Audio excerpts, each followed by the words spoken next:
I think this is not the first calendula that I am drawing.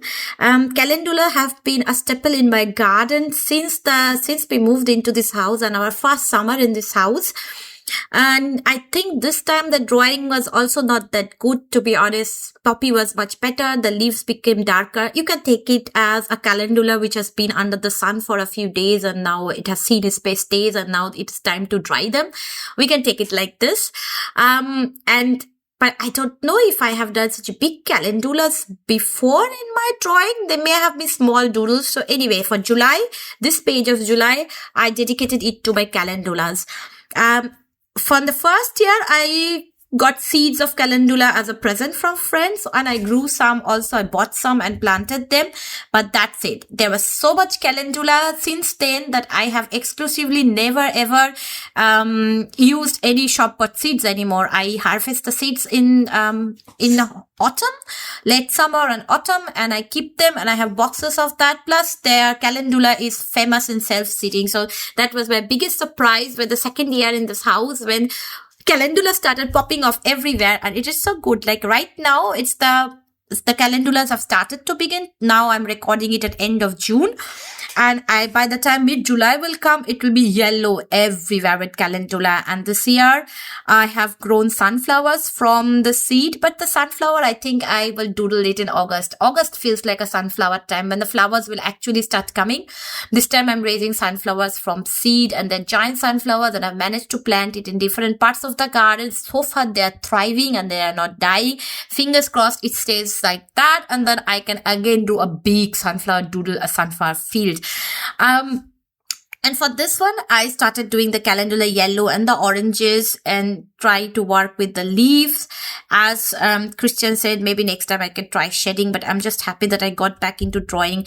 I am in a very, very stressful phase of my life where I'm looking for a new job, not finding one because I have a lot of limitations. We cannot move.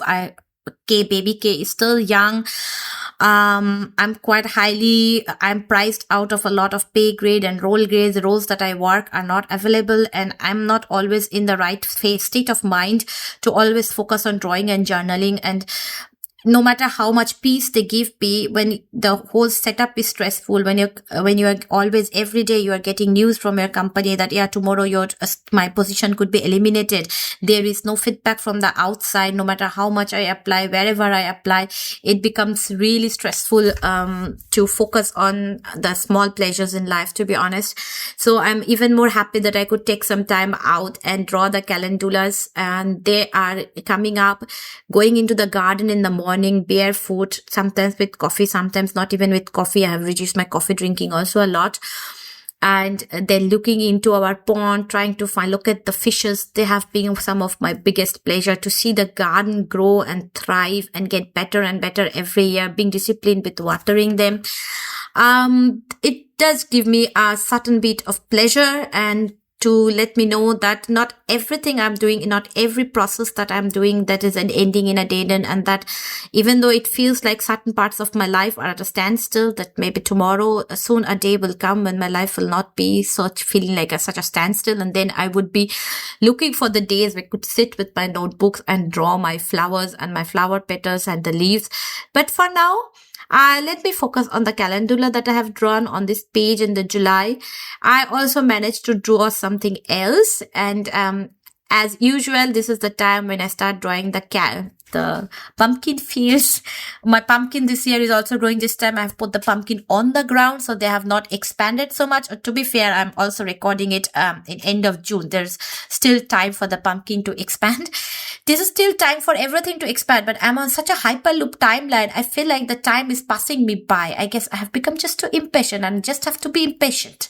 And I have to wait patiently for my flowers to bloom and my garden to blossom.